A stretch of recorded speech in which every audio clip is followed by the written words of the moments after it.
Bonjour et bienvenue sur l'Argus.fr. Nous sommes aujourd'hui sur l'autoroute A6, au péage de Fleury-en-Bière, pour une expérience inédite de conduite autonome. Alors, le péage a largement évolué en France. On est passé des pièces aux cartes bancaires, puis au saut contact et au télépéage. Et il est maintenant possible, sur certaines portions d'autoroute, de circuler en flux libre sans s'arrêter. Et il paraîtrait même que d'ici à 2030-2035, on pourra franchir une barrière d'autoroute sans les mains. Et c'est ce qu'on va faire.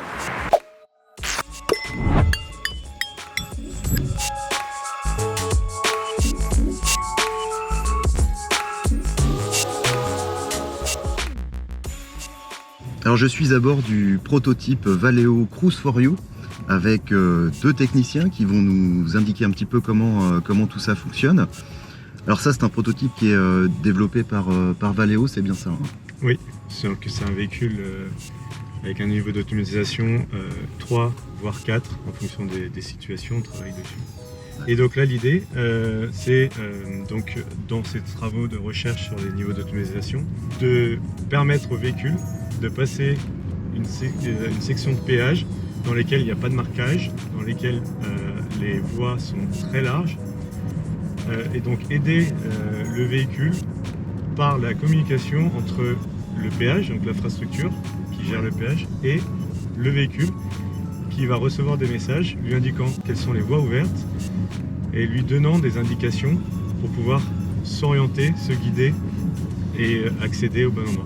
Donc là, pour activer le système, j'ai appuyé simplement sur le bouton qui me permet d'activer le mode autonome sur le volant. D'accord. Et je laisse faire la voiture. Donc là, on va franchir une barrière de péage sans action de conduite, hein. Exactement. Et elle va être détectée donc, avec le télépéage qui est classique, pas de modification sur ça.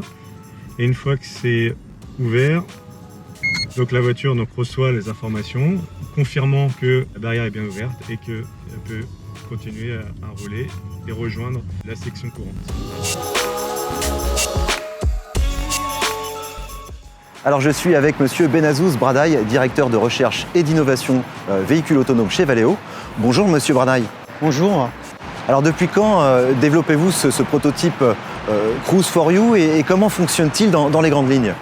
Valeo, en tant que leader mondial de véhicules autonomes, donc aujourd'hui on a un véhicule sur 3 vient avec une technologie d'aide à la conduite de Valeo, a commencé à travailler sur la conduite autonome depuis plus de 10 ans avec les premières applications de niveau 2 d'automatisation où le conducteur reste le responsable de la tâche de la conduite. Le véhicule aujourd'hui est basé sur la perception avec des capteurs dans le lidar, par exemple, qui est un des capteurs primordiaux pour un véhicule autonome, et plusieurs autres capteurs comme les caméras et les radars.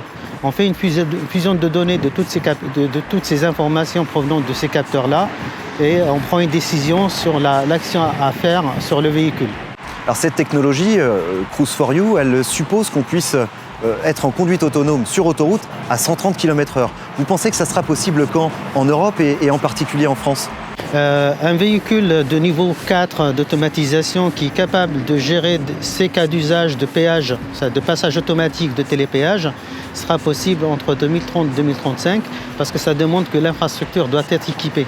Donc, le déploiement de cette connectivité est nécessaire pour l'extension à ce genre de cas d'usage. Alors sur quel type de véhicule on va pouvoir retrouver ce type de technologie? Uniquement sur les voitures de Monsieur Tout-le-Monde ou pourquoi pas imaginer des poids lourds, des véhicules de transport en commun? Aujourd'hui, Valeo développe les technologies de conduite autonome pour une mobilité plus sûre, plus confortable et aussi plus verte. Et on adresse tous les marchés, c'est-à-dire le véhicule particulier, mais également ce qu'on appelle les robotaxis et aussi les navettes autonomes. Je suis maintenant avec François Castan, directeur de l'ingénierie et des systèmes d'information chez l'APRR, le concessionnaire d'autoroute. Alors, monsieur Castan, est-ce que vous pourriez nous indiquer un petit peu quel est le rôle de l'APRR dans ce projet Cruise for You avec Valeo? Comment vous intervenez dans cette collaboration avec l'équipementier français? C'est très clair, c'est fournir une infrastructure connectée, c'est-à-dire qui permet la connexion entre le véhicule et l'infrastructure. Donc on a posé ce qu'on appelle des UBR, des unités bord de route, qui sont connectées à notre système d'information et ces unités dialoguent avec le véhicule connecté. Donc il y a des échanges dans les deux sens, entre le véhicule et l'infrastructure et le véhicule. Donc typiquement, si vous donnez un coup de frein sur l'autoroute, cette information a de la valeur pour vous et surtout pour ceux qui sont derrière. Donc ce coup de frein est communiqué à l'infrastructure et l'infrastructure en retour va pouvoir le communiquer aux autres véhicules connectés. Il y a aussi un autre moyen de transférer l'information, transmettre l'information, c'est de véhicule à véhicule. Donc il y a deux moyens, véhicule à véhicule et véhicule à l'infrastructure qui, en retour, partagent l'information. Et on termine avec monsieur Antoine Lafay, directeur R&D, système d'aide à la conduite chez Valeo. Monsieur Lafay, est-ce que vous pourriez nous dire si cette technologie Cruise4You, vous l'avez développée en collaboration avec un constructeur, des constructeurs, ou si vous l'avez tout simplement vendue à l'un d'eux? Donc la technologie Cruise4You, Valeo l'a développée en propre. Et aujourd'hui, on a vendu une partie de ces technologies à des constructeurs, comme Mercedes, par exemple, avec le lidar donc, de deuxième génération.